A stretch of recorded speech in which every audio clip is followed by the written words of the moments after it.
না আন্টি। আসসালামু আলাইকুম রাহমাতুল্লাহি ওয়া বারাকাতু।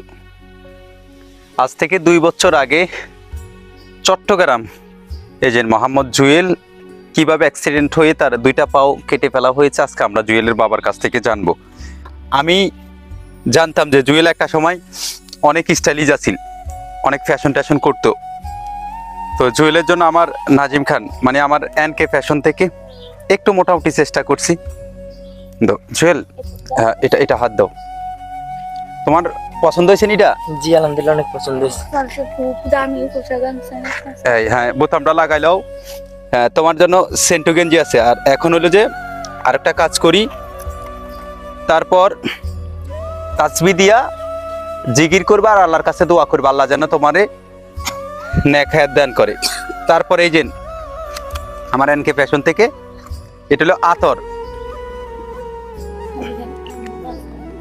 দেখেন, আজকে মানুষের যেন উপকার করলে যেন আপনার লাইফ একবার আল্লাহ নিমিষে যেন চেঞ্জ করে দিব, তার কিছু প্রমাণ আপনারা দেখবেন।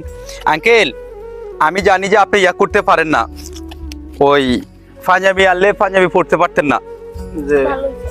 হ্যাঁ, ইয়াল্লাহ আমি ফতুয়া লইছি, যেত ফতুয়া এটা গায়ে দেন, এটা গায়ে দিনেন। আমরা আরো মোটামুটি জুয়েলের জন্য একটা গেঞ্জি নিয়ে আইছি, হলো আঙ্কেলের জন্য। এই জুয়েলের এই আর একটা স্টাইলিশ গেঞ্জি, জুয়েলের জন্য এই আর একটা গেঞ্জি নিছি সুন্দর দেখা, যাতে জুয়েলে পড়তে পারে। এটা হইব না জুয়েল? জি হবে। এটা জুয়েলের জন্য। আর এটা হলো আঙ্কেলের ভিতরে এই গেঞ্জিটা গাদ দেওয়ার লাই, মুরব্বী গেঞ্জি, ওইটা গায়ে দিলেন। আন্টি নেন। আন্টি গেলাম, আপনি আমার লাই দোয়া করুন। ঠিক আছে, আসসালামু আলাইকুম।